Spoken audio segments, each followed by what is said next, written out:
For weeks now, this flyer has been circulating on the social media. Buoyed by the success of the Kenyan protests, Nigerians are organizing their own protests. It's tagged End Bad Government Protests. From reports, this protest is gaining momentum in the north. The government is currently rattled with a planned protest because they know what protests can do. It can lead to civil unrest or bring down any government. Of course, events in Kenya where Kenyans forced their president to sack his ministers is still fresh in their memory. Hence, the government is deploying a counter-protest to scuttle the planned protest. A group has come up to say they will be staging a counter-protest against the End Bad Government protest. They even outlined their agenda for the protest in support of Tinubu administration, which include that Tinubu is making Nigeria great again. Tinubu is making Nigeria wealthy again. Tinubu is making Nigeria strong again. Tinubu is making Nigeria safe again. Tinubu is making Nigeria proud again. Just imagine what they are trying to portray to the public. They plan to stage this counter-protest nationwide in support of President Bola Ahmed Tinubu. The reason why Tinubu is scared about this planned protest is the way it is gaining momentum. Like I said earlier, it is gaining more momentum in the north and even in the villages in the north. Most northerners are not on social media, but they are aware of this protest. There are rumors circulating that Tinubu allegedly paid Imams huge sums in millions of naira to preach against the protests in many mosques in northern Nigeria. They are all rumors, by the way. But remember, after the presidential election, a cleric revealed that 10 million naira was given to all mosques in Kaduna State during the presidential election campaign. Bari ma in gaya maka, duk wani masallaci a Kaduna da na Juma'a da na Salawatul Khams an ba mu miliyan 10 mun shakare. Na hutashe ka. Ka kirga adadin yawan masallacin Kaduna gaba daya. Kowane masallaci an ba shi miliyan 10. From the way he spoke, it is obvious that he received 10 million naira. When you add all the mosques in Kaduna State, you understand what we are talking about. You can see the rumor of bribing northern imams is not far-fetched. They have done it before and they can do it again.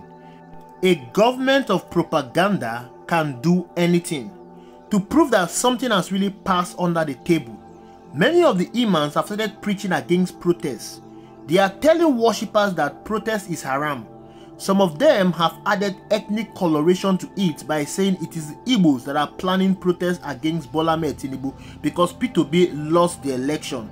This man called the Igbos Inyamiri and is telling the Northerners that they should not join this protest that is being planned by the Igbos. Kai, bakano ina kai ina zanga zanga. Ka taimaki Inyamiri zanga zanga. Nan Filato ina kai ina taya Inyamiri zanga zanga. Nan Sokoto ina kai ina taya Inyamiri zanga zanga. Dan Adamawa ina kai ina taya Inyamiri zanga zanga. Zanga zanga wallahi tayar da zanga zanga tayar da fitina ne. Sai na ce homo to a ba mu hujja. Ko a ba su hujjar da ta ce ba zanga zanga. To annabi Muhammadu sallallahu alaihi wasallam ya faɗa hadisin sa. Ya ce alfitnatu na'imatun, fitina tana bacci. Ya ce la'anallahu, Allah ya tsine wa man aiqazaha wanda ya tada fitina. As you can see, they are telling the Northerners that the Igbos want to overthrow Tinubu and Shetima's government so as to take over Nigeria. All this in a bid to stop the planned protest. It is only money that can make somebody to be this stupid. You know, Northerners believe and they are loyal to their imams, but it seems that this time around, the people are not listening to them again. Yes, a situation occurred in a mosque where an imam told them that protest is haram, but the people reacted angrily against what the imam says. This is a new trend in the north where the people are going against their religious leaders. The reason is not far-fetched. Hunger. The hardship in Nigeria is so severe, but it is more severe in the north. The north has a very large population that has not been utilized fully. Whatever negative indices in Nigeria like inflation, insecurity, unemployment, out of school children, diseases is always worse in the north due to their abandoned large population. We know these things did not start today, but it has become unbearable. That is why the worshippers reacted angrily against the Imams when he told them not to protest. This trend is a welcome development because it shows that Nigerians are waking up, especially the North. They are waking up. But you know, I don't pity Nigerians and whatever they are going through under President Bola Ahmed Tinubu administration. They are the enablers of their own problem.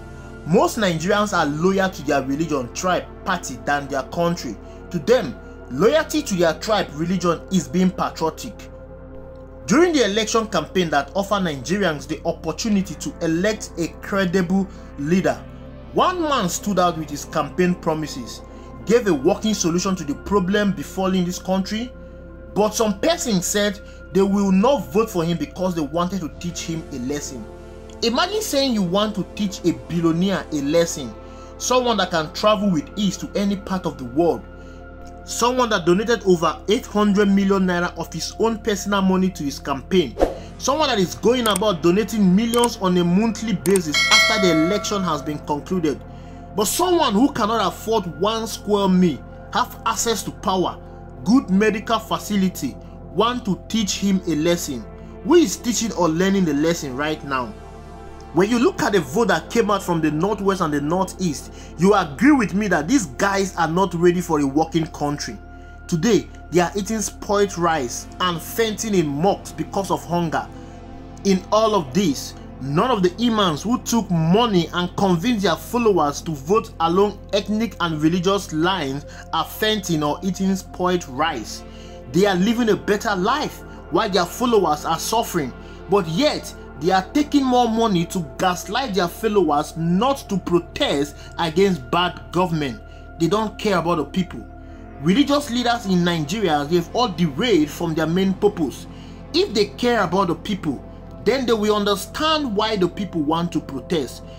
Rather than accepting the alleged bribe from the government, why can't the money be used on the people? Yes, use the money on the people and it will automatically stop the protest. Sometimes I wonder how our politicians think. Maybe they see Nigerians as captured slaves. How on earth will you remove fuel subsidy, increase electricity tariff, increase interest rate, which has led to the increase of basically everything in the market, and yet you expect the people to be quiet? You don't want them to react. I don't understand what species of people Nigerian politicians think Nigerians are made of. Maybe they think we are some sort of lab rat used for experimenting high level of docility. You are asking the people to endure the hardship while you are spending $150 million to purchase presidential jet, coupled with the excessive lavish spending you have embarked on since assuming office. For instance, this government spent 21 billion naira to renovate the office of the vice president. Previous governments have ignored this spending, but Bola Ahmed Tinubu took it upon himself to do it because according to him there is so much money to waste. How about the 4 billion for the car park for the National Assembly members, the numerous billions budgeted for the office of the First Lady, the billions budgeted for the cars of the First Lady, the office of the Chief of Staff, 70 billion for Hajj and none for the citizen? All this after taxing the living daylight out of the citizen, and yet you cannot pay the required minimum wage requested by the labor. You are asking Nigerians to sacrifice to sponsor your lavish lifestyle. Labour has been asking for the increment of minimum wage for months now, but the government is saying that the request will crumble the economy. But the same government is getting a brand new presidential jet few months after it was requested. Yet you want the people to be quiet. For crying out loud, you are ruling humans, not zombies. Rather than solving the issue that is provoking the protest, you are allegedly paying Imams to gaslight the people from protesting. It is not unsurprising that the North is planning a massive protest against Bola Ahmed Tinubu. It's always been predicted that the revolution that will shake the fabric of this country will start from the North. Reason is that the North is always united in their ambition, unlike the people from the South. For a very long time, the people in the North have withdrawn from participating in any protest, especially under President Muhammadu Buhari. They did not participate in the EndSARS protest. That protest would have taken a new turn if they had participated. Therefore, it is not surprising to see that the government is allegedly recruiting religious leaders to counter the protests.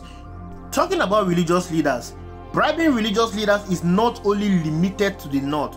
Even in the south, we have seen many religious leaders that supported a sham of election that was conducted in February, and they are still supporting this government even in the midst of the suffering.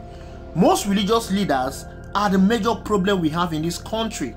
For instance, you have someone like Pastor Paul Adefarasin. He's supporting this government. He supported the election that was characterized by violence, rigging, and never for once spoke against it. But he was quick to call out the violence that happened in United States of America with the attempted assassination on Donald Trump. You must understand that these religious leaders are benefiting from this corrupt system. They are not suffering from the inflation, the hunger, the fuel subsidy you and I are suffering. Most of them are in bed with politicians. Politicians now see the church or the mosque as a safe haven. When politicians want to subjugate the voice of the people, they go to their religious leaders. They believe that these men have some level of influence on the people. Religion is being utilized fully by politicians to keep the people into perpetual poverty. Rather than holding your government accountable to provide jobs, healthcare, schools, employment, etc. for you, you go to God. While you are busy with God, your politicians are busy looting away your future. To break free from this long-age slavery, we must break away from religious slavery. I am happy that Northerners are becoming more aware of why they are backward. I am happy that they are not allowing themselves to be willing slaves anymore. If the government is scared about protests, then she must rise to the occasion to address the cause of this protest. Thank you for watching. I will see you in the next video.